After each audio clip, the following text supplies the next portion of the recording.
4 ঘন্টা পর্যন্ত জিপে চড়ায়া আমাকে নিতে নিতে বুড়িগঙ্গার চরের মধ্যে নিয়ে থামাইছে। বিশ্বাস করেন আমার এত ভয় লাগলো, আমি চলন্ত গাড়ির ভিতর থেকে লাফ দিয়ে নেমে বললাম, আপনারা আমাকে কোথায় নিয়ে যান? এই চরের ভিতরে কোনো মানুষ নাই, ডানে মানুষ নাই, সামনে মানুষ নাই, পিছে মানুষ নাই, চরের মধ্যে নিয়ে যান। কারণ কি, আপনারা কি আমাকে মেরে ফেলবেন কিনা? আমি ভাবছি হয়তো নেগেটিভ কোনো দল আমাকে নিয়ে যাচ্ছে ওয়াজে। আমি তো এই অঞ্চল চিনি না, আমি ডরাই গেলাম, ভয় পেয়ে গেলাম। চরের ভিতরে ডানে বামে সামনে পিছনে কোনো মানুষ নাই। তখন লোকেরা বলল, হুজুর ক্ষমা করবেন, মাফ করে দিবেন। পা জড়াই ধরলো, হুজুর আপনাকে মারার জন্য আনি নাই, আপনি গেলেই বুঝবেন এটা চর এলাকা, আমরা দরিদ্র মানুষ, অনেক কষ্ট করে মাহফিল সাজাইছি, আপনাকে বাংলাদেশ থেকে নিয়ে আসছি। এইভাবে আপনি যদি সাহাবীদের জীবন দেখেন, অত্যন্ত সুন্দর জীবনের অধিকারী তারা ছিলেন। আল্লাহ আল্লাহ, মানুষের হকের বিষয়ে সাহাবীরা বড় সচেতন ছিলেন। আল্লাহর নবী বলতেন, আমার উম্মতেরা, আল্লাহ দুনিয়াতে আমাকে ইনসাফ প্রতিষ্ঠিত করার জন্য পাঠিয়েছেন, আমি ইনসাফ প্রতিষ্ঠিত করার জন্য আসছি। বন্ধু সোনারগাঁওবাসী মনোযোগ দিয়ে শুনে যাবেন। এক মহিলাকে সাহাবীরা ধরে নিয়ে আসছে। নবী বললেন, মহিলার অপরাধ কি? বলে, ইয়া রাসূলুল্লাহ, তারা চুরি করেছে। এই মহিলা, আল্লাহর নবী বললেন, আল্লাহর আইন অনুযায়ী তার হাত কেটে দাও। সাহাবীরা বললেন, হুজুর সে সম্ভ্রান্ত পরিবারের নারী, আপনি যদি দয়া করেন তার হাত কাটাটা মওকুফ করে দেন। আল্লাহর নবী জালালি হয়ে গেলেন, রাগান্বিত হয়ে বললেন, সাহাবীরা, সাহাবীরা, পূর্ব জামানার উম্মতদেরকে আল্লাহ পাথর নিক্ষেপ করেছে, আগুন নিক্ষেপ করেছে, ভূমিকম্প দিয়ে ধসিয়ে দিয়েছে, মাটির ভিতরে ধসিয়েছে, দাবিয়ে দিয়েছে, ধ্বংস করে দিয়েছে, শুধু অন্যায় বিচার করার জন্য, স্বজনপ্রীতি করার জন্য, দুনিয়াতে অন্যায় করার জন্য। সাহাবীরা, আল্লাহ পৃথিবীতে আমাকে ন্যায় প্রতিষ্ঠিত করার জন্য পাঠিয়েছেন, ন্যায়ের জন্য আল্লাহ পাঠিয়েছেন আমাকে। সাহাবীরা, এই কথা আর কখনো বলবা না। আমার ফাতেমা যদি চুরি করত, আমি নবী নিজে হাতে আমার ফাতেমার হাত কেটে দিতাম। এখন যদি প্রশ্ন করি, সোনারগাঁওবাসী, আপনার ছেলে যদি কোনো অন্যায় করে, তাহলে আপনি কি ছেলের পক্ষ নেবেন না ন্যায়ের পক্ষ নেবেন? হযরত বেলাল স্বপ্ন দেখতেছে, রাসূল স্বপ্নের মধ্যে সে বললেন, বেলাল আসো। হযরত বেলাল আর স্থির থাকতে পারেন নাই, সুদূর সিরিয়া থেকে রওনা দিয়ে হযরত বেলাল রাদিয়াল্লাহু তাআলা তিনি মদিনাতুল মুনাওয়ারায় চলে আসলেন। তখন রওজা শরীফ কাঠের জালি দিয়ে সুন্দর করে ঘিরে রাখা ছিল। রওজা শরীফের পাশে বসে বসে রওজা শরীফের সঙ্গে মাথা ঠেকায় বেলাল কাঁদতেছে। ইমাম সুবকি লিখলেন, মাথা ঠেকাইয়া বেলাল কাঁদতেছিল, দুলাবালিগুলি মাথার মধ্যে মাখাইতেছিল। আর বেলাল কাঁদে আর বলে, হুজুর গোলাম আপনার কদম মুবারকে হাজির হয়ে গেছে, আপনি আসতে বলেছিলেন, আমি আসছি। আপনি আমাকে ডাকছিলেন, আমি আসছি। গোলাম আপনার কদম মুবারকে হাজির, গোলাম আপনার কদমে হাজির হয়ে গেছে ইয়া রাসূলুল্লাহ। বেলাল রাদিয়াল্লাহু আনহু রওজা শরীফের পাশে জানি মুবারকের সঙ্গে মাথা ঠেকায় ঠেকায় কাঁদতেছিলেন। নতুন মুয়াজ্জিন এসে দেখলাম, নবীর মুয়াজ্জিন বেলাল বসে বসে চোখের পানি ফেলে ফেলে কান্দে। নতুন মুয়াজ্জিন ডাক দেখে, সাহাবীরা শুনছ, নবীর মুয়াজ্জিন, মুয়াজ্জিনের রাসূল বেলাল আমাদের মাঝে ফিরে আসছে। নবীর মুয়াজ্জিন কান্দে, সাহাবীরা এসে দেখে বেলাল বসে বসে কান্দে। বেলালের কান্না দেখে সাহাবীরাও চোখের পানি ফেলে ফেলে গুন গুন করে কান্না করে। কারণ রাসূলের বিরহ বেদনা এত কঠিন,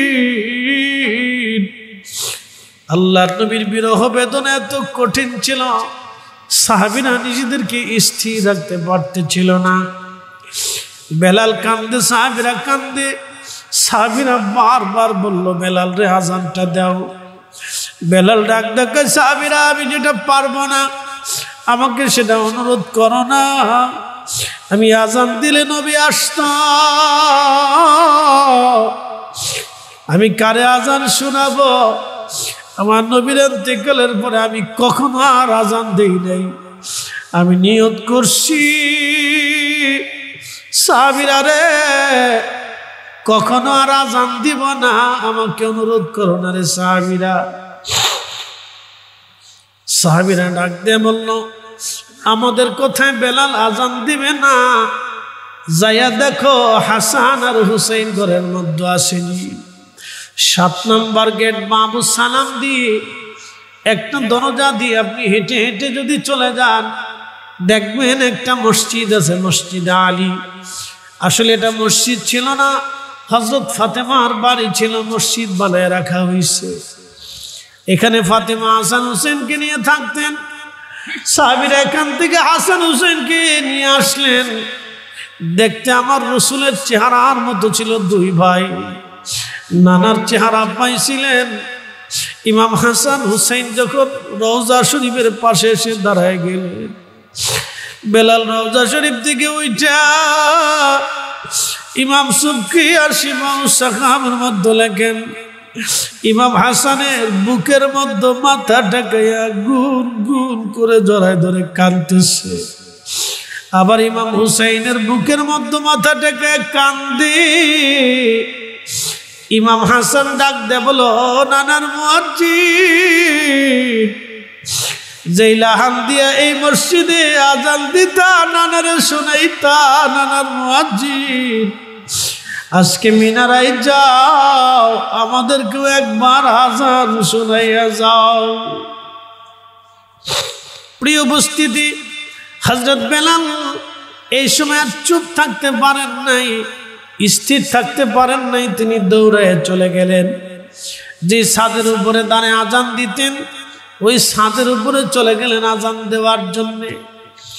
আল্লাহু আকবার, আল্লাহু আকবার বলে যখন বেলাল টান দিছে, মদিনা রাতের আধারে তাহাজ্জুদের সময় নীরব, মদিনার ঘরে ঘরে ঘরে ঘরে আজানের আওয়াজ ছড়িয়ে গেল। মদিনার মানুষ মসজিদে নববীর দিকে কান লাগায়, আশহাদু আল্লা ইলাহা ইল্লাল্লাহ বলে যখন বেলাল টান দিছে, মদিনার ঘর থেকে মহিলারা, বাচ্চারা, বালকরা, যুবকরা, সাহাবীরা বের হয়ে দৌড় মারছে। ইমাম সুবকি লিখতেছেন, সবার মুখে একটা বাক্য ছিল, নবী কি ফিরে আসছে, নবী কি ফিরে আসছে, নবী বুঝি ফিরে আসছে, নবী কি ফিরে আসছে, নবী আসছে। সারা মদিনায় কান্নার রোল পড়ে গেল। মদিনার সব, এমন কোনো বাচ্চা নাই, এমন কোনো বালক নাই, এমন কোনো কিশোর নাই। সারা মদিনায় কান্না, শুধু কান্না কান্না, রোল রোল পড়ে গেল মদিনায়। ইমাম তাকিউদ্দিন সুবকি লিখতেছেন, যখন হযরত বেলাল আশহাদু আন্না মুহাম্মাদার রাসূলুল্লাহ এই শব্দ বলে যখন টান দিয়েছে, আল্লাহু আকবার, মদিনার মাটি থরথর থরথর করে কেঁপে উঠছে। চিৎকার মেরে জোরে বলেন না ইয়া রাসূলুল্লাহ। পৃথিবীতে কারো আজানে কখনো মাটি কাঁপে নাই, আর কখনো পৃথিবীতে কারো আজানে মাটি কাঁপবে না, কিন্তু বেলালের আজানে সেই দিন থরথর করে জমিন মাটি কেঁপে উঠল। বুঝতে পারতেছেন, পৃথিবীতে জমিন পর্যন্ত এসকে রাসূল কেঁপে উঠছে। তাহলে এবার বুঝতেই পারতেছেন সাহাবীদের কলিজার হালত কি। সাহাবীরা জায়গায় জায়গায় কাঁদতে কাঁদতে বসে পড়ল। সবাই শুধু বলে রাসূল আসছে, নবী আসছেনি, নবী আসছেনি, নবী আসছেনি। আশিকি রাসূল হযরত বেলাল অজ্ঞান হয়ে পড়ে গেলেন, বেহুশ হয়ে পড়ে গেলেন। হযরত বেলাল হুঁশ ফিরে আসলো। রওজা শরীফের পাশে দাঁড়াইয়া দাঁড়ায় বেলাল কাঁদে, হুজুর গোলামকে আসতে বলেছিলেন, গোলাম আপনার কদম মুবারকে হাজির। ইয়া রাসূলুল্লাহ, গোলাম আসছে, গোলাম হাজির। আমি আজান দিছি, হুজুর আগে আজান দিলে নামাজ আসতে, আজকে আজান দিছি আপনি আসেন না। ইয়া রাসূলুল্লাহ, আর কোনদিন আজান আমি দেব না। আশিকি রাসূল বিরহ বেদনা নিয়ে মদিনাতুল মুনাওয়ারা থেকে চিরদিনের জন্য চলে গেলেন সিরিয়ার দামেস্কে। আর কোনদিন তিনি ফিরে আসেন নাই। আর একটা জান হযরত বেলাল শুধু বাইতুল আকসাতে দিয়েছিলেন। হযরত ওমরের আমলে যখন বাইতুল আকসার বিজয় হলো, তখন হযরত বেলাল বাইতুল আকসাতে গেলেন। আবু দারদা রাদিয়াল্লাহু আনহু, হযরত ওমর রাদিয়াল্লাহু আনহু, আরো অনেক সাহাবী ওইখানে উপস্থিত। হযরত ওমর অনুরোধ করলো, বেলাল মদিনাতে যে আজানটা দিতা, একটা আজান তুমি বাইতুল আকসাতে দাও। কোনদিন তুমি বাইতুল আকসা আজান দাও নাই। বেলাল বলে, ওমর অনুরোধ করো না, নবীর ইন্তেকালের পরে আমি আর আজান দেই নাই, আজান দিতে পারি না, আমার সহ্য হয় না। আশহাদু আন্না মুহাম্মাদুর রাসূলুল্লাহ, এই নামটা শুনলে আমি বেলাল স্থির থাকতে পারি না। ওমর রে, আমার অনুরোধ কইরো না। হযরত আবু দারদা বলে, বেলাল রে একবার আজান দাও। সাহাবীরা বারবার অনুরোধ করতে লাগলো। বেলাল যখন বাইতুল আকসায় দাঁড়াইয়া মসজিদে নববীর সুরে নবীর মুয়াজ্জিন যখন আজান শুরু করলো, আল্লাহু আকবার, আহা, হযরত ওমর স্মৃতি রাসূলের কথা মনে করে বাইতুল আকসার সামনে হযরত ওমর কাঁদতে কাঁদতে বসে পড়লেন। হযরত ওমর কাঁদতে লাগলেন। আবু দারদা রাদিয়াল্লাহু আনহু ধুলোবালির মধ্যে ঘোরাঘুরি করতে লাগলেন। সহ্য করতে পারতেছিলেন না বিরহ বেদনা। বাইতুল আকসার ধুলোবালির ভিতরে ঘোরাঘুরি করতে লাগলেন। সাহাবীরা পেরেশান হয়ে গেলেন। নবমুসলিম যারা, তারা বুঝতে পারলেন বেলালের আজানের প্রয়োজন। এবং খ্রিস্টান যারা ছিল তারা পর্যন্ত স্তব্ধ হয়ে গেল। মুসলমানের মুয়াজ্জিনের আজান এত সুন্দর, সাহাবী রাসূলের আজানের এত বরকত, এত প্রয়োজন। হযরত বেলাল হাসরের ময়দানে আর একটা আজান দিবে, জান্নাতের ভিতরে আমার আল্লাহ তার দিয়ে আজান দেওয়াবে। চিৎকার মেরে জোরে বলেন না ইয়া রাসূলুল্লাহ। হযরত বেলালকে ধরে নিয়ে এইভাবে মারতে লাগা হলো। বহুদিন পর্যন্ত বেলালকে মারা হলো। আবু বকর সিদ্দিক রাস্তার পাশ দিয়ে যাওয়ার সময় দেখে বেলাল অজ্ঞান হয়ে পড়ে আছে। আল্লাহর হাবিবের দরবারে এসে বলল, হুজুর আপনি যদি বলেন বেলালকে আজাদ করে দিতে পারি। আল্লাহর নবী বললেন, যাও বেলালকে আজাদ করে নিয়ে আসো। হযরত বেলালকে আজাদ করার জন্য বহু অর্থ দিয়ে আবু বকর সিদ্দিক রাদিয়াল্লাহু আনহু বেলালকে কিনে নিয়ে আসলেন। আল্লাহর হাবিব হিজরত করে মক্কা থেকে মদিনাতুল মুনাওয়ারায় চলে গেলেন। চলে যাওয়ার পরে মসজিদে নববী প্রতিষ্ঠিত হলো। নবীজি মসজিদে নামাজ পড়বেন, এখন আজান কেমনে হবে, কিভাবে সাহাবীদেরকে মসজিদে ডাকা হবে, এক একজন সাহাবী এক একভাবে পরামর্শ দিচ্ছিলেন। আল্লাহর নবী ঘুমিয়ে গেলেন। রাত্রিবেলা আমার রব নবীজির ঘুমের মধ্যে স্বপ্নে আল্লাহ ওহী করলেন, আজান প্রবর্তন করে দিলেন। যে আজানটা বর্তমানে আমরা দিই, এইভাবে নবীজিকে আল্লাহ আজান শিখাই দিলেন। আশহাদু, আল্লাহর পরে আশহাদু আন্না মুহাম্মাদুর রাসূলুল্লাহ। আল্লাহর পরেই নবীর নাম আমরা লাগাই নাই, আল্লাহর পরেই নবীর নাম আমার আল্লাহ নিজে লাগাই দিয়েছে। এর অর্থ হচ্ছে আল্লাহ তোর রাসূলকে এত বড় সুপ্রিম পাওয়ার এত বড় মর্যাদা দিয়েছে। আশহাদু আল্লাহর পরে আশহাদু আন্না মুহাম্মাদুর রাসূলুল্লাহ আমরা লাগাই নাই, আল্লাহ নিজে লাগাই দিলেন। অতএব আল্লাহর জিকির যেখানে নবীর দুরূদ হবে সেইখানে, আল্লাহর আইন যেখানে নবীর সুন্নাত থাকবে সেইখানে, আল্লাহর প্রতি ঈমান যেখানে মুহাম্মাদুর রাসূলুল্লাহ থাকবে সেইখানে, নারে তাকবীর যেখানে নারায়ে রিসালাতের স্লোগান হবে সেইখানে। কথা কন না কেন?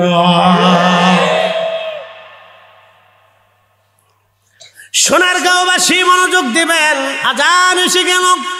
নবীজি বলেন, বেলাল লাব্বাইক ইয়া রাসূলুল্লাহ, তুমি যাও আজান দিবে।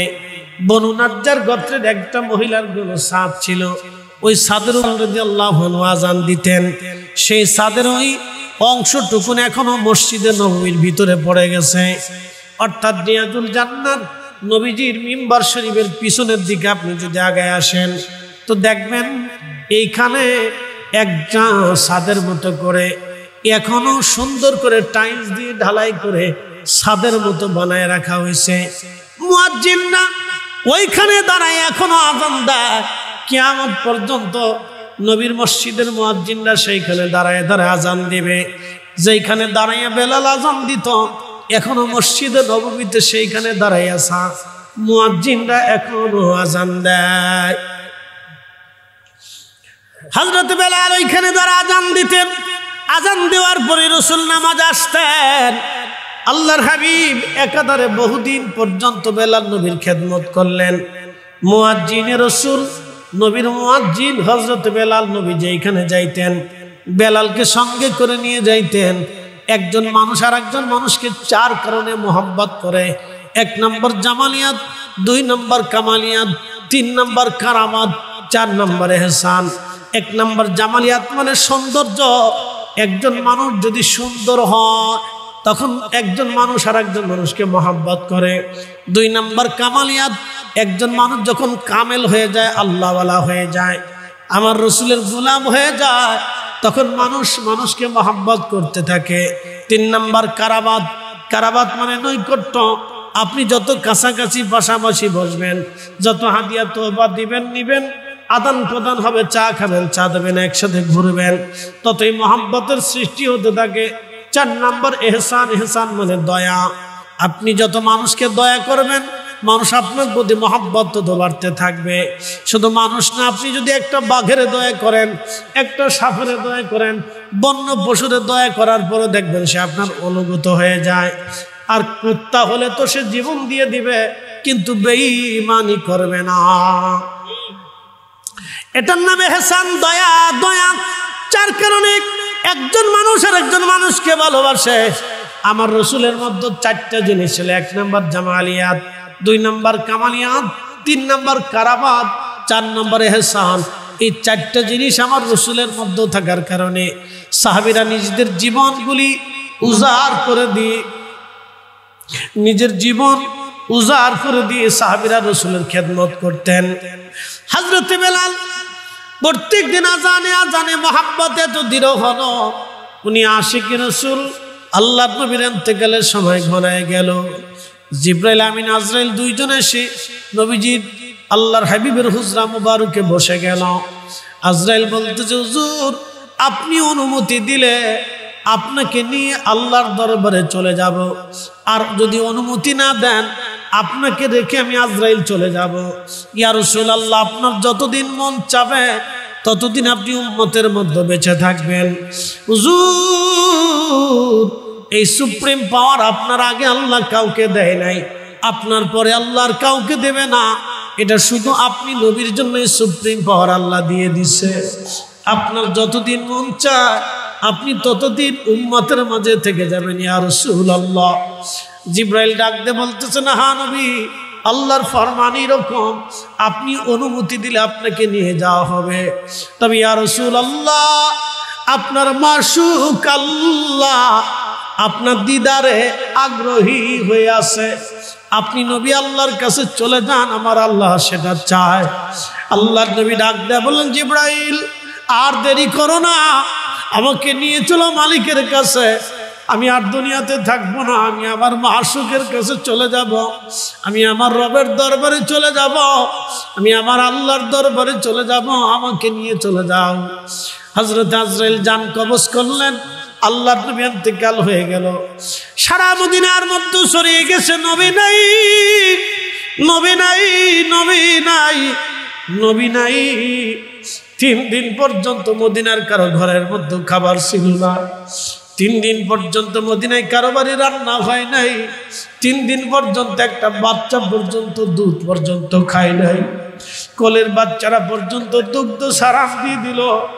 রসুল নাই, নবী নাই। কি করে বিরহ বেদনা সহ্য করবে সাহাবীরা? বৃদ্ধ সাহাবীরা, যুবক সাহাবীরা, কিশোর সাহাবীরা, বালক সাহাবীরা, আল্লাহর নবীর বিরহ বেদনায় মহিলা সাহাবীরা পাগল পড়া হয়ে গেল। আল্লাহর নবীর একটা বাহন ছিল উট, কাসওয়া উট, মানুষের মতো কান্না করে দেখবেন। আল্লাহর নবীর ইন্তেকালের পরে কাসওয়া উট পাগল পড়া হয়ে গেল। 3 দিন পর্যন্ত তারা কেউ পানি পান করাইতে পারে নাই। 3 দিন পর্যন্ত তারা কেউ খাবার খাওয়াইতে পারে নাই। এই উট 3 দিন পর্যন্ত কান্না করতে লাগলো। একটা পশু পর্যন্ত বিরহ বেদনা সহ্য করতে পারে নাই, তাহলে নিজেরাও পর্যন্ত সাহাবীদের হালত কি? হযরত বেলাল রাদিয়াল্লাহু আনহু পাগল পাড়া হয়ে গেলেন। তিনি আযান বন্ধ করে দিলেন, আর তিনি আযান দিতে পারেন না। ইমাম জাইলাই নাসবুর রায়ান মধ্যে লেখেন, হযরত বেলাল নবীর ইন্তেকালের পরে কোনদিন আর তিনি একবারও আযান দেন নাই। শুধু একটা আযান তিনি দিয়েছিলেন। আল্লামা তাকিউদ্দিন সুবকি আশ-শিফাউ সাকামের মধ্যে লেখেন, আমার নবীর ইন্তেকালের পরে বেলাল আর কখনো আযান দেন নাই। একটা আযান তিনি মসজিদে নববীতে দিয়েছিলেন, আর একটা আযান তিনি বাইতুল আকসাতে দিয়েছিলেন। 2টা আযান জীবনে দিয়েছিলেন, এরপরে আর কখনো আযান দেন নাই। হযরত বেলাল গাঠুরি বেঁধে আবু বকরের সামনে দাঁড়াইলো, হুজুর বিদায় দেন, আমি চলে যাব সিরিয়ার দামেস্ক। ইমাম জাইলাই নাসবুর রায়ার মধ্যে লেখেন, তখন বেলাল রাদিয়াল্লাহু তাআলা আনহু যখন বিদায় চাইল, আবু বকর অনেক কথা, ওরে বেলাল তুমি থাকো, তুমি আযান দাও। আবু বকরকে বেলাল ডাকতে বলল, বেলাল, আবু বকর তুমি কি আমাকে কিনেছ? তোমার নিজের জন্য না, আল্লাহর জন্য? বলে, বেলাল রে, আমি তোমাকে কিনে আজাদ করেছি আল্লাহর জন্য। আমার প্রতি তোমার প্রতি কোনো হক নাই, তোমার প্রতি আমার কোনো দায়িত্ব কর্তব্য নাই, তোমাকে স্বাধীন করে দিয়েছি। বলো। বেলাল বলল, আবু বকর যেটা আমি পারবো না আমাকে অনুরোধ করবেন না, আমি আর আজান দিতে পারবো না, আমি অক্ষম, আমার দ্বারা এই আজান দেওয়া সম্ভব হবে না। কারণ সবাই বিরহ বেদনা সহ্য করতে পারে না। পৃথিবীতে বহু হাজি দেখবেন রওজা শরীফে যাওয়ার পরে, আমি নিজে চোখে দেখেছি 3 প্রকারের হাজি। এক প্রকারের হাজি রওজার মধ্যে ঢুকে রওজা শরীফের পাশ দিয়ে যাওয়ার সময় শুধু সালাম দিয়ে চলে যায়। আর এক প্রকারের হাজি রওজা শরীফ দেখলে অজর দ্বারাই চোখের পানি ফেলে ফেলে কান্না করতে থাকে, আর অত্যন্ত আদবের সাথে সালাম দিতে থাকে। আর এক প্রকারের হাজি দেখছি রওজার পাশে দাঁড়ায় সেলফি তুলে। আহা, ও হাজি নিজেও জানে না এই মজলিসে আমার রাসূল ঘুমানো আছেন, এই রওজা শরীফ আমার নবী জিন্দা, এই রওজা মুবারকে বসে নবী দেখে আমার কোন উম্মত আসছে, এই রওজা মুবারকে নবী দেখে আমার কোন আশিক আসছে, আমাকে কে সালাম দিল, আমার পাশে কে দাঁড়ায় গেল, আমার সাথে কি কথা বলে গেল, আমার সাক্ষাতে কে আসলো আমার নবী রওজা মুবারক থেকে দেখে। এই জন্য আল্লাহর নবী বললেন, মান জারা কবরি ওয়াজাবাত লাহু শাফাআতি ইয়াউমাল কিয়ামাহ। দুনিয়াতে যে আমার রওজা জিয়ারত করবে, কিয়ামতের ময়দানে তাকে সুপারিশ করা আমি নবীর জন্য ওয়াজিব হয়ে যাবে। চিৎকার মেরে জোরে বলেন না ইয়া রাসূলুল্লাহ। ওই সময় আমি দাঁড়িয়ে দাঁড়িয়ে চিন্তা করলাম, হায় এই মক্কা নগরে হযরত বেলালকে প্রচন্ড গরমে মরুভূমির মধ্যে কাফেররা হাত পা গুলি বেঁধে নিয়ে বেলালকে চিৎ করে শোয়াইয়া বুকের উপরে পাথর চাপা দিয়ে বেলালকে নির্যাতন করার জন্য মরুভূমির মধ্যে তারা ফেলে চলে আসতো। সোনারগাঁওবাসী অজ্ঞান হয়ে যাইতেন, বেলাল রাদিয়াল্লাহু আনহু হুশ ফিরে আসতো, আবার আহাদ আহাদ আহাদ আহাদ বলে বেলাল কাঁদতেন। আবার হযরত বেলাল বেহুশ থেকে আবার হুশ থেকে আবার বেহুশ হয়ে যাইতেন, আবার হুশ আসতো, আবার আহাদ আহাদ আহাদ আহাদ বলে কাঁদতেন। একটাই বাক্য ছিল, আল্লাহ এক, আল্লাহ এক, আল্লাহ এক, আল্লাহ এক। ইন্ডিয়াতে মাঝে মধ্যে মুসলমানদেরকে ধরে ধরে হিন্দুরা পিটায় আর বলে জয় শ্রীরাম বল, জয় শ্রীরাম বল, জয় শ্রীরাম। আমি দেখেছি বৃদ্ধ বৃদ্ধ মুসলমানের দাড়িগুলি টেনে টেনে টেনে টেনে উঠিয়ে ফেলা হচ্ছে আর বলা হচ্ছে বল জয় শ্রীরাম, বল জয় শ্রীরাম। বৃদ্ধ মানুষটা নিজের জীবন বাঁচানোর জন্য বলতেছে জয় শ্রীরাম, জয় শ্রীরাম। কিন্তু বেলাল জীবনের শেষ মুহূর্তটা পর্যন্ত একটা বারের জন্য আল্লাহর জবান থেকে আহাদ শব্দটা বাদ দেন নাই। শুধু আহাদ আহাদ আহাদ বলে বেলাল কাঁদতেন, আবার বেহুশ হয়ে যাইতেন। মারতে মারতে পিঠের চামড়াগুলি খসে খসে পচে পচে গেল, ঘা হয়ে গেল। ওই ঘায়ের মধ্যে বারবার করে বেলালকে মারা হতো। ও নারী সমাজ সুমাইয়াকে ধরে নিয়ে আসা হলো। আবু জাহেল ডাকতে বলল, সুমাইয়া কালেমা ছাড়বি না জীবন দিবি? সুমাইয়া বলল, আমি গরিব হতে পারি, আমি কিন্তু দাস হতে পারি। আবু জাহেল যে সত্যটা হৃদয়ে কবুল করেছি তা কখনো ছাড়ব না। আবু জাহেল হযরত সুমাইয়ার হাত পা গুলি বেঁধে একটা বর্ষা হাতে নিয়ে আবু জাহেল আল্লাহ রসুলের সাহাবী খাদেম রসুল হযরত আনাস সারা রাত্র ভরে কোরআন শরীফ পড়তেন। কোরআন শরীফ শেষ হওয়ার এক পারা অথবা দুই পারা আগে কোরআন শরীফ পড়ার পরে নবীজির খাদেম রসুল তিনি কোরআন শরীফ বাকি রেখে দিতেন, বাড়ি চলে যাইতেন। সন্তানদেরকে ডাকতেন। ওনার 100-র মতো সন্তান আল্লাহ তাকে দিয়েছিলেন। জোরে বলা যাবে কি মারহাবা? 100-র মতো আল্লাহর সন্তান দিয়েছিলেন। মনোযোগ দিয়ে কথাগুলি শুনে যাবেন। আল্লাহর নবীর দরবারে একদিন খাদেম এসে বলে, ইয়া রাসূলুল্লাহ, আপনি আমার জন্য একটু দোয়া করে দেন। নবীজি বলেন, খাদেম কি দোয়া চাও? বলে, হুজুর আমার সন্তান এবং সম্পদে যেন আল্লাহ বরকত দিয়ে দেয়। আল্লাহর নবী হাত বাড়িয়ে বললেন, ইয়া রাব্বি, আমার খাদেম আমার আনাস সন্তান এবং সম্পদে বরকত দিয়ে দাও। নবীর দোয়া কখনো বিফল হয় না, আসমানে কবুল হয়ে গেল। আল্লাহ তাকে এত পরিমাণে সন্তান দিল, দিতে দিতে আল্লাহ 100টা সন্তান দিল। আল্লাহ তারে এত পরিমাণে সম্পদ দিল, দিতে দিতে হাজার হাজার কোটি টাকার মালিক বানাইলো। সবার খেজুর গাছে খেজুর ধরতো একবার, ওনার খেজুর গাছে খেজুর ধরতো 2 বার। সবার খেজুর গাছে খেজুর ধরতো একবার, ওনারটাই খেজুর আসতো 2 বার। সবার উটের বাচ্চা হতো একটা, উনারে আল্লাহ দিত 2টা। সবার ছাগলের বাচ্চা হতো 2টা, উনার হইতো 4টা। সবার উটের দুধ হইতো 10 কেজি, ওনার দুধ হইতো 20 কেজি।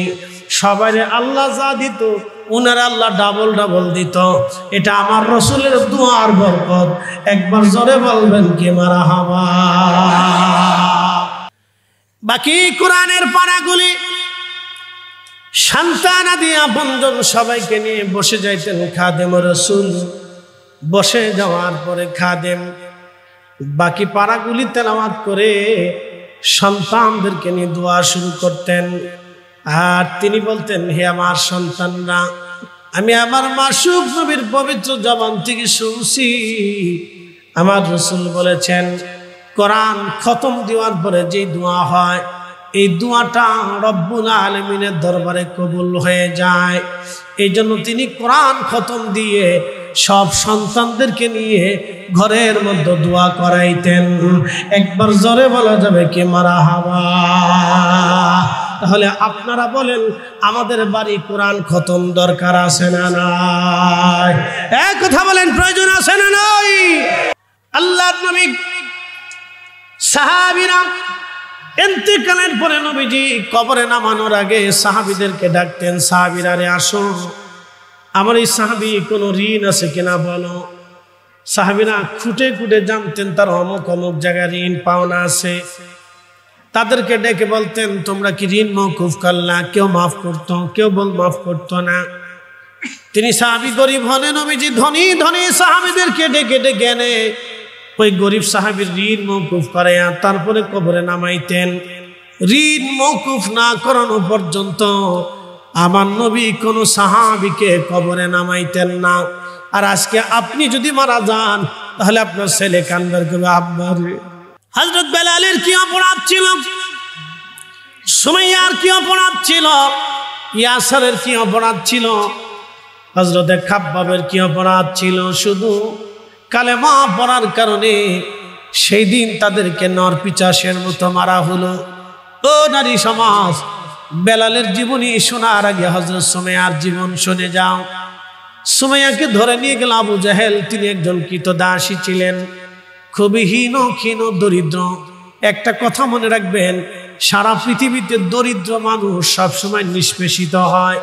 দরিদ্র মানুষ অধিকাংশ দেখবেন অফিস আদালতে তাদের কোনো খাতির হয় না, আদালতে তারা বিচার পায় না, সমাজেও তারা ন্যায় বিচার থেকে বঞ্চিত হয়ে যায়, কারণ তারা মালটুস দিতে পারে না। কথা কর না কেন? আমি জানি প্রেমে পাগল সে তো মদিনা, আমি জানি প্রেমে পাগল সে তো মদিনা। প্রেমানলে পুড়ে মরি, প্রেমানলে পুড়ে মরি, ওহে রব্বানা। আমি জানি প্রেমে পাগল সে তো মদিনা। এসেছেন যত নবী সকলের ইমাম, সালাম নবী তোমায় হাজারো সালাম, ইয়া নবী সালাম।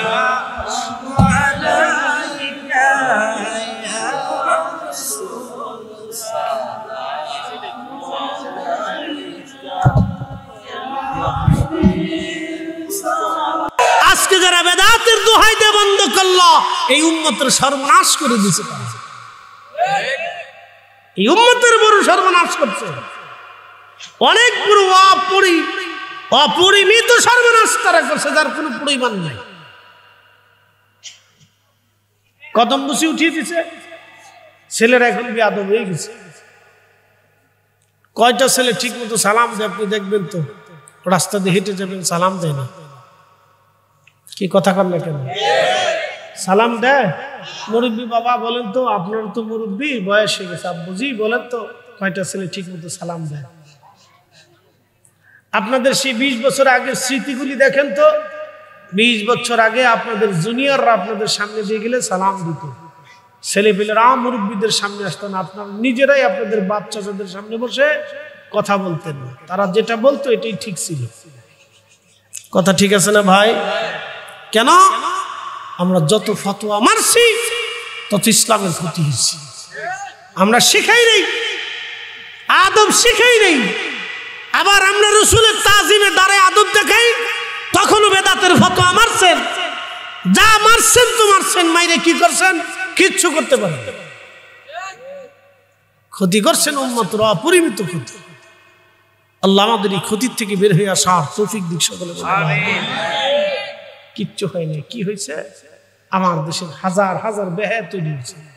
আল্লাহর কসম করে বলি, কোরআন শরীফ আমার সামনে, যদি বিশ্বাস না করে তাহলে এই মোগরাপাড়াতে একটা কনসার্ট দিয়ে দেখে, তাহলে বুঝবেন যে এদেশে কত নারী বেহায়া।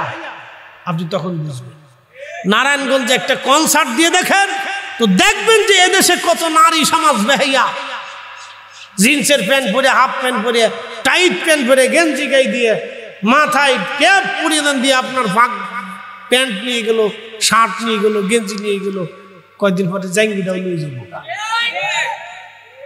অবস্থা খুব ভয়াবহ, বললেও লজ্জা করে, শরম করে। আচ্ছা বলুন তো, একটা নারী প্যান্ট পরে কেমনি? আমি একসময় ইন্ডিয়াতে শাহ সুফি ফতেহ আলী রসুলের মা রহমতুল্লাহের মাজার জিয়ারত করতে যাব, অনেক বছর আগের কথা। তো চিন্তা করলাম হুজুরের মাজারটা জিয়ারত করে আসি। তো মানিকতলা যাব, কলকাতা থেকে বাসে উঠছি। তো বাসে ওঠার পরে মানিকতলার বাস ওই দিক দিয়ে যাবে, কেমনে কেমনে তো তখন আর এত কথা মনে নাই। তো বাসে উঠার পরে দেখি এক ভদ্র মেয়ে বাসে উঠছে আমার সামনে, মুসলিম মহিলা, জিন্সের প্যান্ট পরা, শার্ট গায়ে দেওয়া, টি শার্ট পরা। তখন আমি এর সাথে পরিচিত না, চিন্তা করলাম যে এটা আবার কি। তো মাথায় আবার হেজাবু বাঁধা, মাথায় হেজাব বাঁধছে। আমি পিছনে বসে বসে চিন্তা করি, আল্লাহ এটা কোন দেশে আসলাম? বেডি প্যান্টও পরছে, শার্টও গায়ে দিছে, আবার হেজাবও বাঁধছে। সিস্টেমটা কেমন হলো?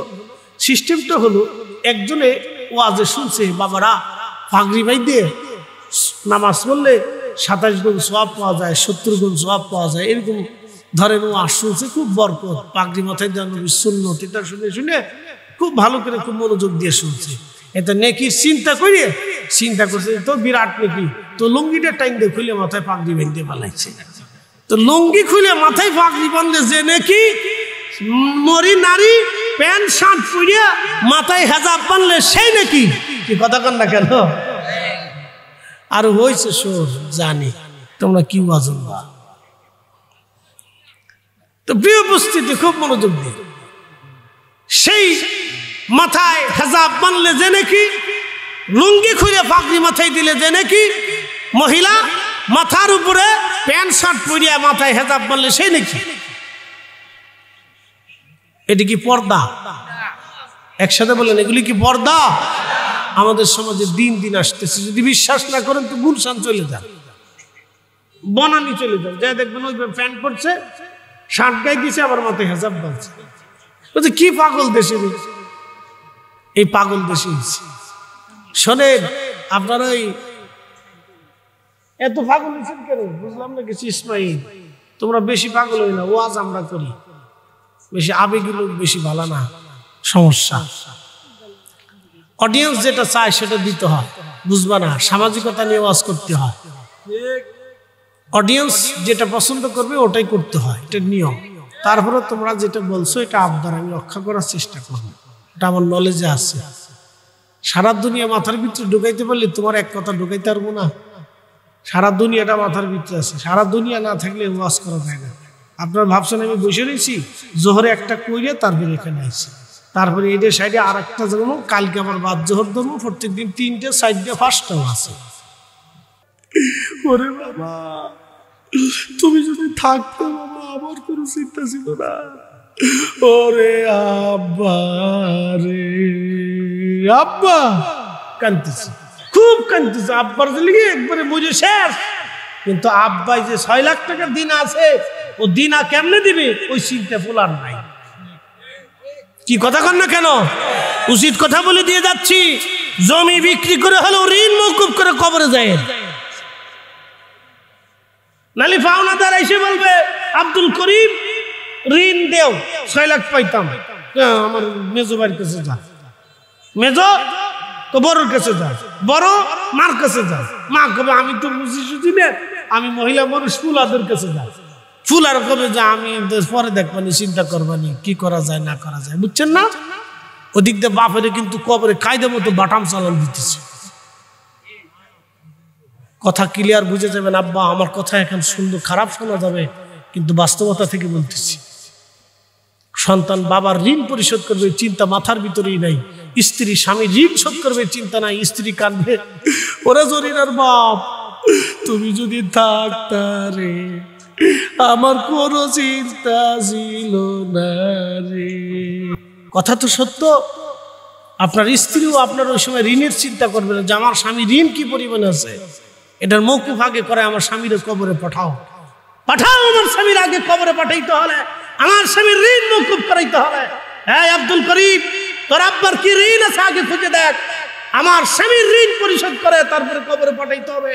সে সারাটা জীবন আমাদের জন্য মাথার ঘাম পায়ে ফেলাইছে, রক্ত পানি করছে, আমার স্বামীর ঋণ পরিশোধ করে তারপরে কবরে পাঠাও। স্ত্রী কথা কয় না, খালি আমার কি হবে, আমার কি হবে, আমার কি হবে, আমার কি হবে। 40 বছর ধরে খাইছো, তোমার কি হবে বুঝো নাই? এই জন্য আল্লাহ রাসূল বলতেন, উম্মত, আমার উম্মতদেরকে ঋণ মওকুফ করাইয়া তারপরে কবরে পাঠাও। ভাই কষ্ট হতেছে আপনাদের? এগুলো শিখার দরকার আছে না বন্ধু? এগুলো শিখার বড় প্রয়োজন। ওয়াজ তো মানে কোনো বিনোদন না, ওয়াজ হচ্ছে শিখে যাওয়ার জন্য। প্রিয় ভাই আমার, ওয়াজ করলে কি লাভ, শুনলে কি লাভ? লাভ হবে তার আমলে, আমলেও লাভ হবে না নবী প্রেম না থাকলে দিলে। নবী প্রেম থাকলে দিলে লাভ হবে কম আমলে। সুপারিশ করবেন নবী রোজ হাশরের ময়দানে। জ্ঞানী যারা বুঝে তারা শুধু ইশারায়, নাদানের বুঝাইতে পারি আছে কে কোথায়। জ্ঞানীর মতো জ্ঞানী হলে অল্প কথাই বুঝে, কচুর মতো কচু হলে অল্প জালে সিজে। ঠিক না? লা ইলাহা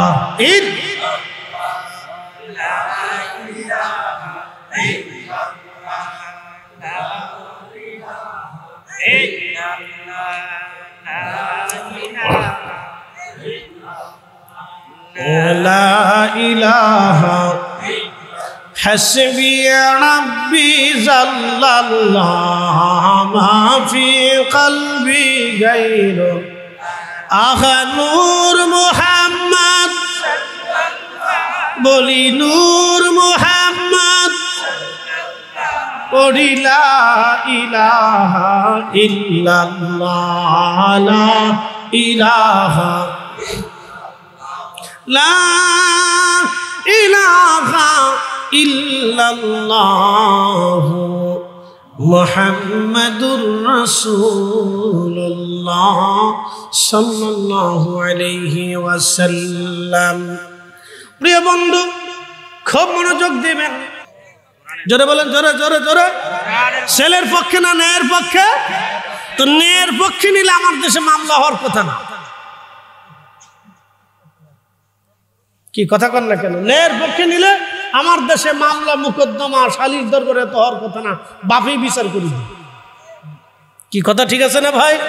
ছেলে অন্যায় করছে, বাপে কেমনি বাঁচানোর জন্য বাপরে বাপ হেরে ধরে, চেয়ারম্যানরে ধরে, মেম্বারে ধরে, পুলিশে ধরে, টাকা দেয়, উকিলে ধরে, এখানে টাকা দেয়, সেখানে টাকা দেয়, এখানে দিয়ে এখানে দে। বাপে যদি বলে ছেলে অন্যায় করছে, আমার ছেলে, আমি ন্যায়ের পক্ষে, ছেলে শাস্তি ছেলে ভোগ করবে, বাস ক্লিয়ার। ও সাতা গোষ্ঠী কিলেই না। একবারে বাপে যদি এরকম শত শত বাপে কথা বলে দেয়, তাহলে এদেশে আর অন্যায় হয় না, এদেশে বউ ফিটে না, তালাকের সংখ্যা বাড়ে না। কিন্তু বাপে ছেলের পক্ষ নেয়, শাশুড়ির ছেলের পক্ষ নেয়, এই সবাই যার যার পক্ষ নেয়। কিন্তু মেয়ের দোষ, ছেলের দোষ, কার দোষ নির্বাচন না করে সন্তান, ছেলে, বাবা ছেলের পক্ষ নেয়, মা ছেলের পক্ষ নেয়, শাশুড়ি মা বৌমার পক্ষ নেয় না। আপনি দেখেন তো ঘুরে ঘুরে, নারী সমাজ আপনারা আমার ওয়াজ শুনতেছেন, নারী সমাজ আপনারা আমার ওয়াজ শুনতেছেন, শুনে যাবেন। আল্লাহ রসুলের, আল্লাহর নবীর চরিত্র ছিল, নবীজি ফাতেমা আলীর মধ্যে কোনো মতানৈক্য তৈরি হলে নবীজি ফাতেমার পক্ষ নিতেন না, আলীর পক্ষ নিতেন। নারী সমাজ, আপনার ছেলে এবং আপনার বৌমার মধ্যে ঝগড়া হলে আপনি বৌমার পক্ষ না নিয়ে ছেলের পক্ষ নেন, লজ্জা করে না? হ্যাঁ, আপনার তো লজ্জা করা উচিত। ওই মহিলা, ওই মেয়েটা আপনার ঘরে আমানত হিসেবে এসেছে, ওই মহিলার গর্ভ দিয়ে আল্লাহ আপনার পরবর্তী নসল পৃথিবীতে পাঠাবে, আপনি ছেলের পক্ষ নেন, আপনার তো লজ্জা করা উচিত। আপনার দায়িত্ব ছিল মা হিসেবে ওই মহিলার, ওই মেয়েটার পক্ষ নেওয়া। যেই মেয়েটা বাবা মা ছেড়ে আমার ঘরে আসছে, আমি তার মা, আমি তার বাবা, অতএব আমার ছেলে অন্যায় করলে অবশ্যই আমি হাত দিয়ে বিচার করব। আমার বৌমা কেন কষ্ট করবে? আমার বৌমা আমার সন্তানের মতো। অতএব বৌমার পক্ষ যদি আপনি নিতেন, তাহলে এই সংসার নষ্ট হতো না, তালাক হতো না, সংসার ভাঙতো না। কথা বলো ঠিক না? হাজার হাজার সংসার বেঁচে যেত, হাজার হাজার বেডি নিজেও হুট করে কান্দে দেখা।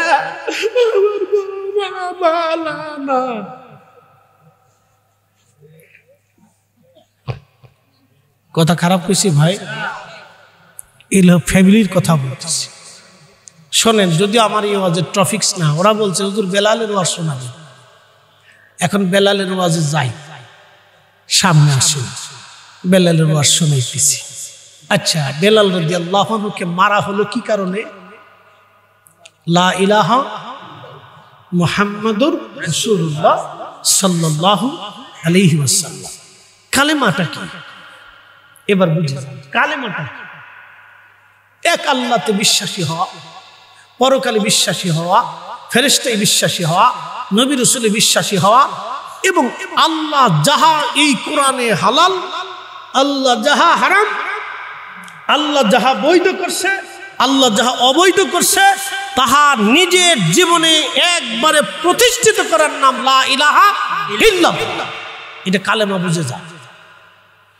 আমার রাসূল জীবনে যাহা নিয়ে এসেছেন, রাসূলের সুন্নাহ, নবীর আনিত বিধান, নবীর চরিত্র, রাসূলের জিন্দেগি, মুহাম্মাদুর রাসূলুল্লাহ সাল্লাল্লাহু আলাইহি ওয়াসাল্লাম।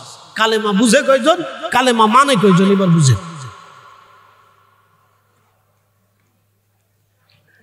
তো চিন্তা করলাম, আল্লাহ বাসি মরি যাই করে হইব, একটা তো হইবই, হায়াত মউত আল্লাহর হাত।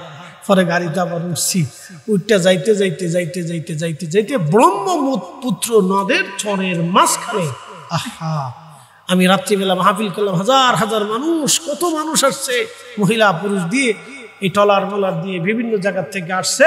দেওবন্দি উলামা ইকরাম আসছে, কওমি আলেমরাও আছে, সব পদের উলামা ইকরাম নিয়ে এই মাহফিল স্টেজে ভরা। আমি বললাম, মিলাদ কিয়াম কি হবে? হুজুর, আপনার ইচ্ছা পড়লেও পড়তে পারেন, না পড়লেও পড়তে পারেন, এগুলি নিয়ে আমরা ঝগড়া করি না, কারণ আমরা নিজেরাই বিপদগ্রস্ত। হ্যাঁ, বাস্তব। আল্লাহর কসম করে বলি, সকালবেলা ফজরের নামাজ পড়ে যখন আমি বেরোচ্ছি, তখন রাস্তার দুই ধারে কোনো রাস্তাঘাট নেই, শহরের ভিতরেই কোনো রকম এই দুই ধারে মানুষ 20 টাকা, 5 টাকার নোট, 10 টাকার নোট নিয়ে দাঁড়াইয়া আমার সাথে মুসাফা করতেছে, দোয়া চাওয়ার জন্য আসতেছে। তাদের চেহারা, তাদের হাত পা গুলি, কষ্ট দুঃখ দেখে আমার কাছে এতটাই লজ্জা লাগলো, ভিতর থেকে কান্না বের হয়ে আসতেছিল। আমি বললাম, 1 টাকাও লাগবে না, আপনাদের জন্য দোয়া করে দিয়ে যাব। তবে আবার যদি কোনোদিন আপনাদের এখানে আসি তো ফ্রি মাহফিল করবে, 1 টাকাও লাগবে না। আমি দেখলাম তাদের ঘর জীর্ণ শীর্ণ, ওই যে আপনাদের কি বলে কাশফুল আছে না, কাশফুলের এইটা দিয়ে মানুষ বাড়ি বানায় রাখছে, তার ভিতরে থাকে। পোশাক আশাক দেখলে বোঝা যাবে কতটা দারিদ্রতা। আমি বললাম, কারণ কি? বললো, হুজুর, এই ইন্ডিয়ান সরকার, এই বিজেপি আমাদেরকে কোনো কার্ড দেয় না, জাতীয়তার কোনো সনদ নাই, আমাদেরকে দেয় না, অথচ আমরা শত শত বছর ধরে এখানে বাস করি, আমাদেরকে কোনো সনদ দেয় না। বলে, কারণ কি? বলে, আমরা মুসলমান। আপনার গা শিহরে উঠবে, আমি নিজের চোখে দেখে আসছি। বললো, হুজুর, আমাদের কোনো সুযোগ সুবিধা নাই, কোনো সরকারি অনুদান কিচ্ছু আমাদেরকে দেয় না, আমরা কোনো রকম চরের মানুষ, কেটে কুটে কৃষি কামড় করে এটা করে আমরা কোনো রকম দিন চলিয়ে যাই। পরে নিজের কাছে এতটা অসহায় লাগতেছিল, দিয়া রাব, আমার তুমি কি দেখাইলে, কোন জায়গা নিয়ে আসলাম? আমি যদি না আসতাম তো এই মানুষ এত কষ্ট করে, আমার মুসলিম ভাইরা বুঝতামই না যে এত বড় বৈষম্য ইন্ডিয়াতে, এত বড় নীরব নির্যাতন মুসলমানদের সাথে করা হয়, চোখে না দেখলে বুঝতেই পারতাম না। আপনি ভাবলে গা শিহরে উঠবে।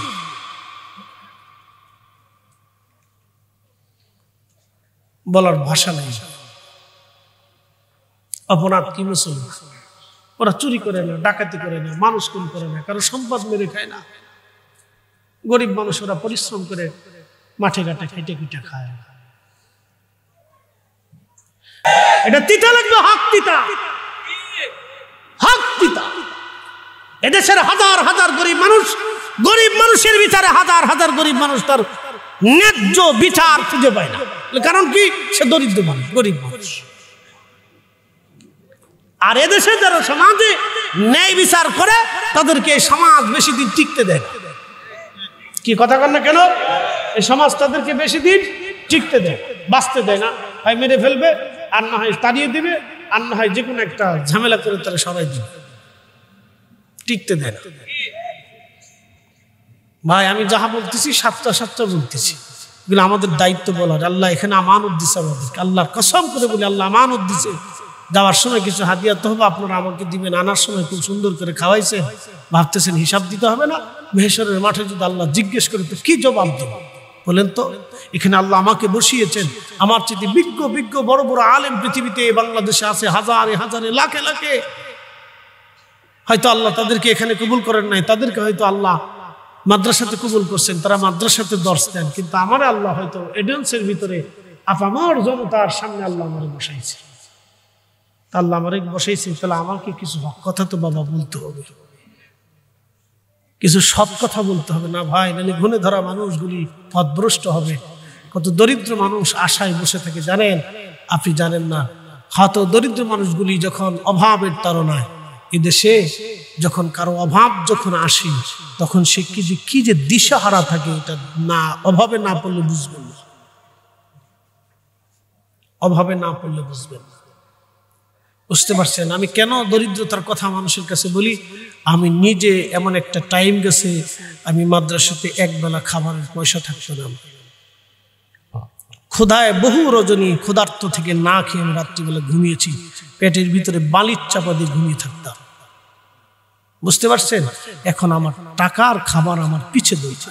আমি যদি এই কথা না বলি কিয়ামতের ময়দানে, তাহলে আল্লাহর কাছে জবাব দিতে হবে আমাকে, এই কথাগুলি বলতে হবে। আমার দেশের হাজার হাজার গরিব মানুষ বিচার পায় না, ক্ষুধার্ত থাকে। এদেশের বহু ধনী রাত্রিবেলা খেয়ে ঘুমা, কিন্তু গরিব মানুষের খোঁজ নেয় না। বাপ মেহশরের মধ্যে আল্লাহর আদালতে বিচার দিতে হবে। ক্ষুধার যন্ত্রণা সবচেয়ে বড় যন্ত্রণা। আল্লাহ রাসূল এই জন্য বলতেন, উম্মত ইসলামের মধ্যে সবচেয়ে উত্তম কাজ হচ্ছে তুতঈমুত তুআম, মানুষকে খাবার খাওয়াও, মানুষকে খাওয়াও, মানুষকে খাওয়াও। সুনানুত সহিহ মুসলিমের ভিতরে রাসূল বলেছেন, কিয়ামতের ময়দানে আল্লাহ জিজ্ঞেস করবে, হে বান্দা আমি ক্ষুধার্ত ছিলাম, তুমি আমাকে খাইতে দাও নাই। বান্দা বলবে, ইয়া রব, বলেন কি? আপনি তো নিজে রাজ্জাক, আবার কখন ক্ষুধার্ত ছিলেন? রব্বুল আলামিন বলবে, সেই দিন আমার অভাবী দুস্থ দরিদ্র আমার বান্দাকে যদি তুমি সেই দিন ক্ষুধার্ত বান্দাকে খাইতে দিতা, হে বান্দা, সেদিন আমি আল্লাহর খাওয়া হয়ে যাইত। আসতে হয়ে গেল না? জোরে বলবেন সুবহানাল্লাহ। এই জন্য আমাদের সুন্নিরা যত মাহফিল করি, মিলাদ করি, দোয়া করি, ফাতিহা করি, খাবারের ব্যবস্থা করি, আর আমরা কিছু ভাই সাহেবরা সব বেদাতের টেক্কা মারতেছে। ওর বেদাতের ফতোয়ার গোষ্ঠী কিলাই, এই কথা কর না, ওর বেদাতের ফতোয়ার গোষ্ঠী কিলাই। বেটা এদেশের মুসলমানকে খাওয়াবো না তো খাওয়াবো কাকে? মানুষকে খাওয়াবো না তো খাওয়াবো কাকে? কুকুরকে পানি পান করাইয়া যদি পতিতা নারী আল্লাহর জান্নাতে যাইতে পারে, তাহলে আমরা কেন আল্লাহর বান্দাকে খাবার খাওয়াই আমরা বেহেশত পাবো না? কারণটা কি? যারা বেদাতের ফতোয়া দিবে, ওর ফতোয়ার গোষ্ঠী কিলার, ওর ফতোয়া মানা যাবে না, ও নিজে বেদাতি। কথা বলেন ঠিক না বেঠিক? তো তাকবীর দেওয়া লাগবে না বেটা।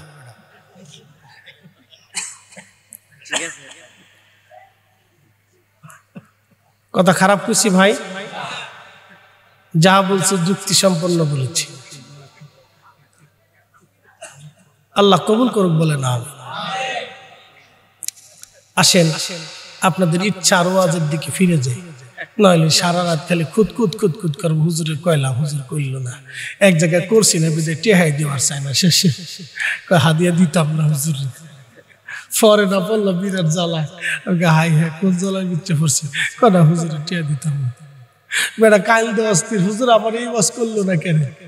আমি হুজুরে আনছি দাওয়াত করে এই ওয়াজ করার লেগে। কি পাগলের পাগল বুঝি, এটা এশকে রসুলের একটা তাড়না।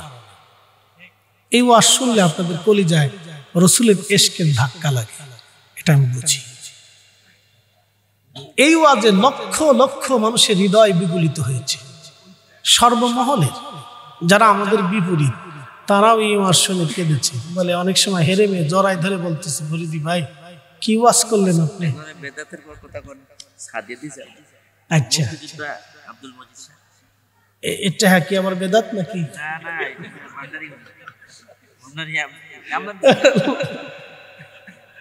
আচ্ছা ঠিক আছে, খুশি বলে দিছে জি, আল্লাহ তো খুব মনোযোগ দিয়ে।